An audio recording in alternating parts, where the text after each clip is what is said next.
ಅದೇ 2019ರಲ್ಲಿ ಅವ್ರಿಗೆ 51.38% ಬಂದಿತ್ತು. ನಮಗೆ 31.88% ಬಂದಿತ್ತು.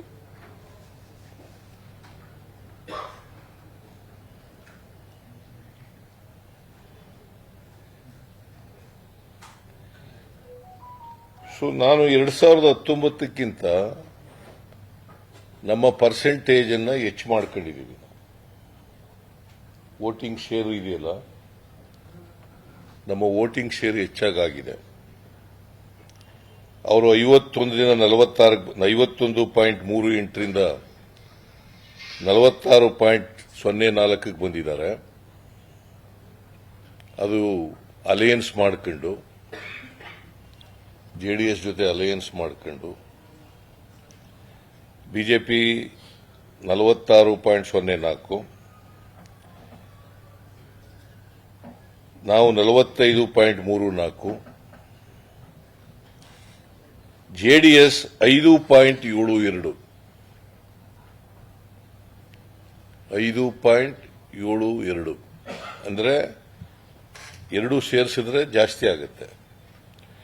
ಆದರೆ ಹೋದ ಸಾರಿ ಜೆಡಿಎಸ್ 2019ರಲ್ಲಿ 9.67% ತಗೊಂಡಿತ್ತು. 9.67%. ಎರಡೂ ಪಾರ್ಟಿಗಳಿಗೆ ಈ ಸಾರಿ ಪರ್ಸೆಂಟೇಜ್ ಪೋಲಿಂಗ್ ನಾವು ತಗೊಂಡ್ರೆ ಕಡಿಮೆ ಆಗಿದೆ.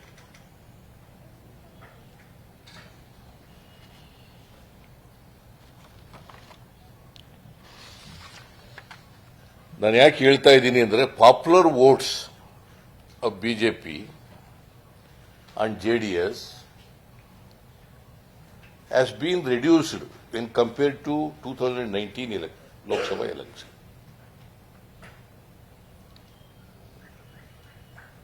Our share in the polling is increased.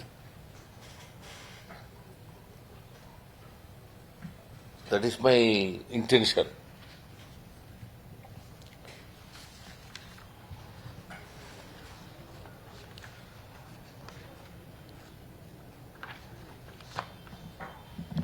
BJP ಸುಮಾರು 5ಕ್ಕಿಂತ ಹೆಚ್ಚು ಪರ್ಸೆಂಟೇಜ್ ಅನ್ನು ಕಡಿಮೆ ಆಗಿದೆ ಕಳೆದ ಸಾರಿಗೆ.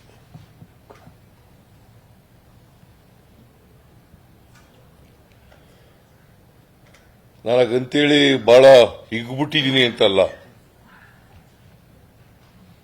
ಬಹಳ ಹಿಗ್ಗೋಗ್ಬಿಟ್ಟಿದ್ದೀನಿ ಅಂತಲ್ಲ. ನಾವು ನಮ್ಮ ನಿರೀಕ್ಷೆ ತಕ್ಕಂತೆ ಸ್ಥಾನಗಳನ್ನು ಗೆಲ್ಲಲಿಕ್ಕಾಗಿಲ್ಲ.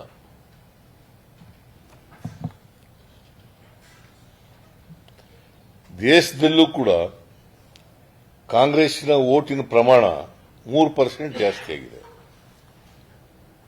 ಇಡೀ ದೇಶದಲ್ಲಿ 3% ಕಾಂಗ್ರೆಸ್ಗೆ ಮತ ಜಾಸ್ತಿ ಆಗಿದೆ.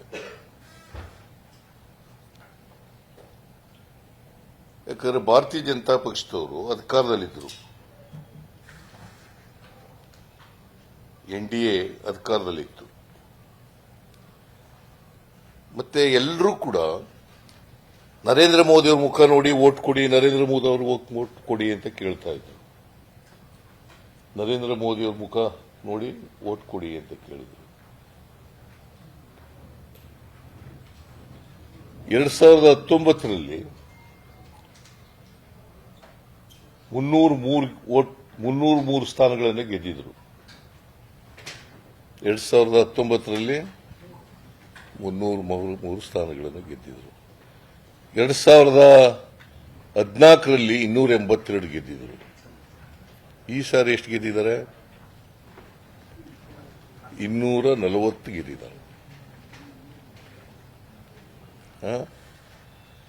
240 seats. That means to say, no party has got the majority.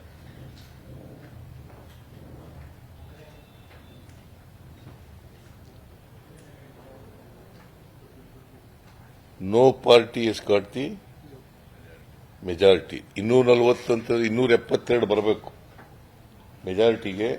272 ಬಂದ್ರೆ ಮಾತ್ರ majority. BJP may be a single largest party, but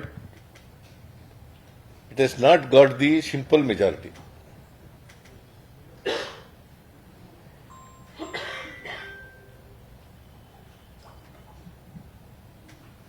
ಮತ್ತೆ ಎಲ್ಲೂ ಕೂಡ ನರೇಂದ್ರ ಮೋದಿಯವರ ಅಲೆ ಇರಲಿಲ್ಲ. ದಟ್ ಮೀನ್ಸ್ ಟು ಸೇ ಅವರ ಜನಪ್ರಿಯತೆ ಕುಗ್ಗಿದೆ. ರಿಸಲ್ಟ್ ಅನ್ನು ನೋಡಿದಾಗ ಬಹಳ ಸ್ಪಷ್ಟವಾಗಿ ಅವರ ಜನಪ್ರಿಯತೆ ಕುಗ್ಗಿದೆ ಅಂತಕ್ಕಂಥದ್ದು ಬಹಳ ಸ್ಪಷ್ಟವಾಗಿ ಮೇಲ್ನೋಟಕ್ಕೆ ಗೋಚರಿಸುತ್ತದೆ.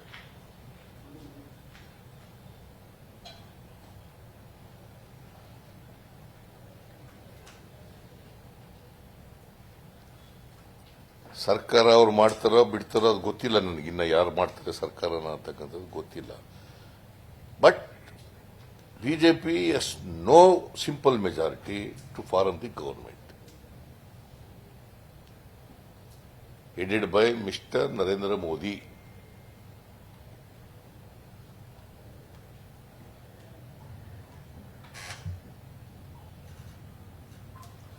ನರೇಂದ್ರ ಮೋದಿಯವರು ಕೊನೆಗೆ ಇದು ಗೊತ್ತಾಗಿ ನಾನು ಹೇಳ್ತಾ ಇದ್ದೆ, ಚುನಾವಣಾ ಪ್ರಚಾರ ಸಭೆಗಳಲ್ಲೂ ಕೂಡ ಹೇಳ್ತಾ ಇದ್ದೆ, ಮೋದಿಯವರಿಗೆ ಸೋಲ್ತೀವಿ ಅಂತ ಗೊತ್ತಾಗಿ ಧರ್ಮದ ಹೆಸರಿನಲ್ಲಿ ಜಾತಿ ಹೆಸರಿನಲ್ಲಿ ವೋಟ್ ಕೇಳಲಿಕ್ಕೆ ಪ್ರಾರಂಭ ಮಾಡಿದ್ರು. ಆಮೇಲೆ ನೇರವಾಗಿ ಮುಸ್ಲಿಮಾನರನ್ನ ಅಟ್ಯಾಕ್ ಮಾಡಲಿಕ್ಕೆ ಪ್ರಾರಂಭ ಮಾಡಿದ್ರು. ಕರ್ನಾಟಕದಲ್ಲಿ ಮುಸಲ್ಮಾನರು ಹಿಂದುಳಿದ ಜಾತಿಯವರಿಗೆ ಹಿಂದುಳಿದ ವರ್ಗದವರಿಗೆ ಕೊಟ್ಟಿರ್ತಕ್ಕಂಥ ಮೀಸಲಾತಿಯನ್ನ ಕಿತ್ತು ಮುಸಲ್ಮಾನರು ಕೊಟ್ಬಿಡ್ತಾರೆ ಅಂತೇಳಿ ಎಲ್ಲ ಪ್ರಚಾರ ಮಾಡಿದ್ರು.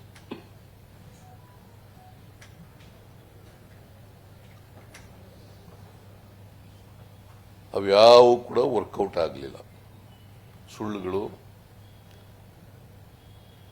ಕೋಮುವಾದದ ಮೇಲೆ ಮತ ಕೇಳದ್ದು ಅವ್ಯಾವು ಕೂಡ ವರ್ಕೌಟ್ ಆಗಿಲ್ಲ.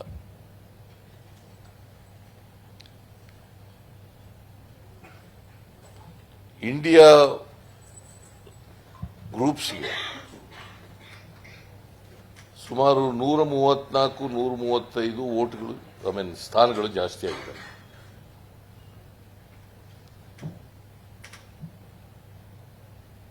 ವೆರಸ್ NDA ಗ್ರೂಪ್ಗೆ ಸುಮಾರು 64 ಸ್ಥಾನಗಳು ಕಡಿಮೆ ಆಗಿದ್ದಾವೆ.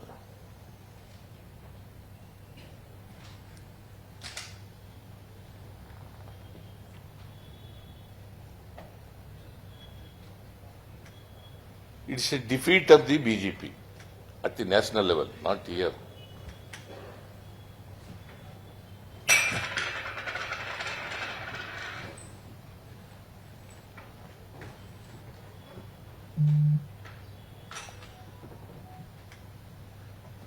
On moral grounds, Narendra Modi ji has no right to become the Prime Minister of this country.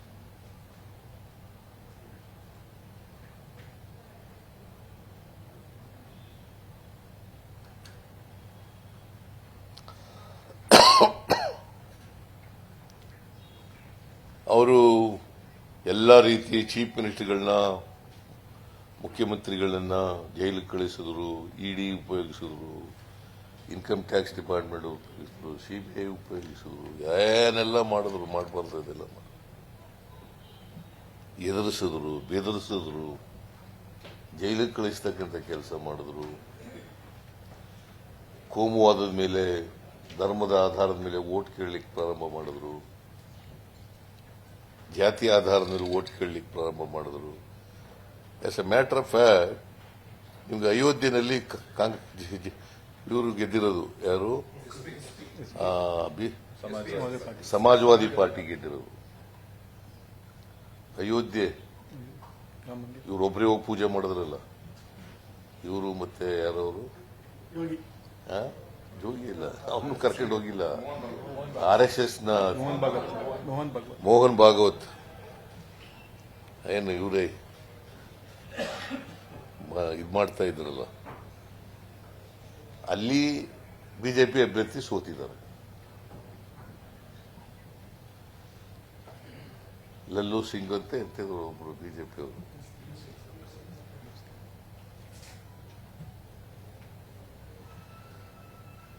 So ಒಟ್ಟಾರೆಯಾಗಿ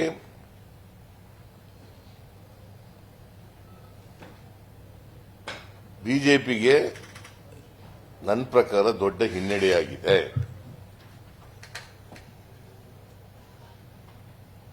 ರಾಹುಲ್ ಗಾಂಧಿಯವರ ನಾಯಕತ್ವಕ್ಕೆ ಬೆಂಬಲ ಸಿಕ್ಕಿದೆ.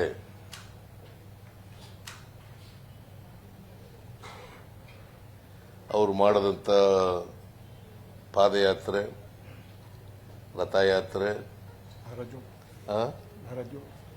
ಅದೇ ಭಾರತ್ ಜೋಡೋ ಯಾತ್ರೆ, ಇನ್ನೊಂದು ಮಣಿಪುರದಿಂದ ಇದಕ್ಕೆ ಮಾಡಿದ್ರಲ್ಲ ಮುಂಬೈಗೆ, ಅದು ಇನ್ನೊಂದು ಕನ್ಯಾಕುಮಾರಿಯಿಂದ ಕಾಶ್ಮೀರದವರೆಗೆ ಮಾಡಿದದ್ದು,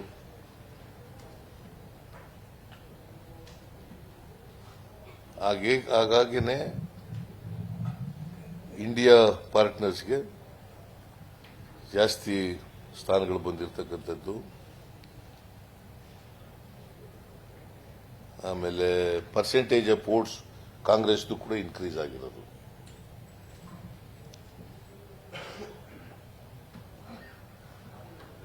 ನಾನು ರಾಜೀವ್ ಗಾಂಧಿ ಅವರಿಗೆ, ರಾಹುಲ್ ಗಾಂಧಿ ಅವರಿಗೆ ವೈಯಕ್ತಿಕವಾಗಿ ಅಭಿನಂದನೆಗಳನ್ನು ಹೇಳಲಿಕ್ಕೆ ಬಯಸ್ತೇನೆ. ಯಾಕಂದ್ರೆ ಎರಡೂ ಕಡೆ ಗೆದ್ದಿದ್ದಾರೆ, ವಯನಾಡು ಮತ್ತೆ ರಾಯ್ಬರೇಲಿನಲ್ಲಿ. ಎಲ್ಲೂ ಆ ಎರಡೂ ಕಡೆ ಬಿಗ್ ಮಾರ್ಜಿನ್ ನಲ್ಲಿ ಗೆದ್ದಿದ್ದಾರೆ. ವಯನಾಡಿನಲ್ಲಿ ಇಲ್ಲೇ ನನಗೆ ಮರ್ತುಬಿಟ್ಟು ಎಷ್ಟು ಅಂತ ಕೇಳಲಿಲ್ಲ, ಬಟ್ 2 ಲಕ್ಷಕ್ಕಿಂತ ಜಾಸ್ತಿ ಗೆದ್ದಿದ್ದಾರೆ.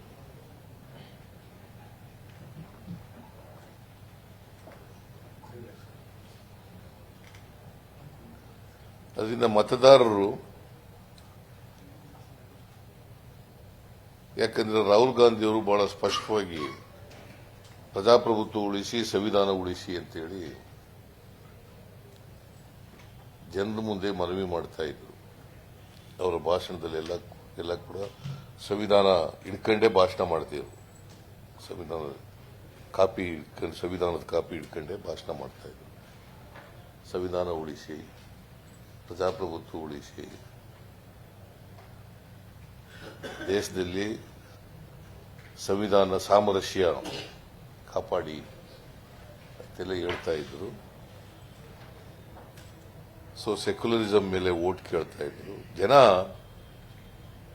ಈ ದೇಶದ ಜನ ಪ್ರಜಾಪ್ರಭುತ್ವ ಉಳಿಸಲಿಕ್ಕೆ, ಸಂವಿಧಾನ ಉಳಿಸಲಿಕ್ಕೆ ಮತದಾನವನ್ನು ಮಾಡಿದ್ದಾರೆ.